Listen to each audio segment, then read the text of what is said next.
एक रात पति और पत्नी के बीच एक बड़ी बहस हो गई। गुस्से में पति ने कह दिया, तुम करती ही क्या हो? घर चलाने की सारी जिम्मेदारी मेरी है, तुम्हें तो बस थोड़ा बहुत काम करना होता है। पत्नी चुपचाप उसकी बातें सुनती रही, लेकिन उसके दिल को ये शब्द चुभ गए।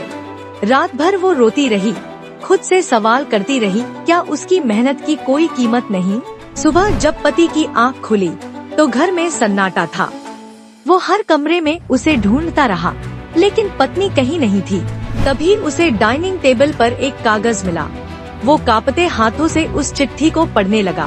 तुम्हें लगता है कि मैं कुछ नहीं करती, इसलिए मैं कुछ समय के लिए घर छोड़कर जा रही हूँ। शायद मेरी गैर मौजूदगी में तुम्हें मेरी अहमियत का एहसास हो।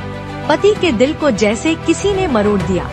पहले तो उसने इसे ज्यादा गंभीरता से नहीं लिया, लेकिन जैसे जैसे दिन बीता उसे एहसास हुआ कि घर का सारा काम कितना मुश्किल है। उसने खुद के लिए खाना बनाया, बिना स्वाद का और अतपका।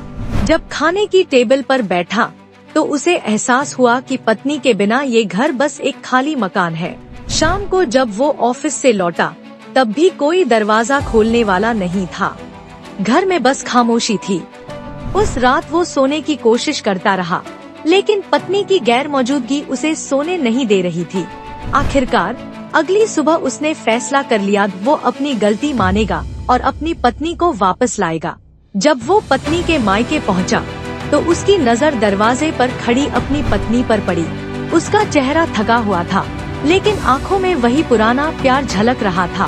पति ने उसकी ओर बढ़कर फूलों का गुलदस्ता दिया और धीरे से कहा, मुझे माफ कर दो, मैं गलत था।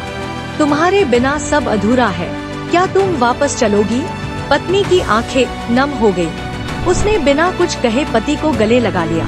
उस दिन दोनों साथ घर लौटे, इस वादे के साथ कि अब कभी भी एक दूसरे की अहमियत को नजरअंदाज नहीं करेंगे।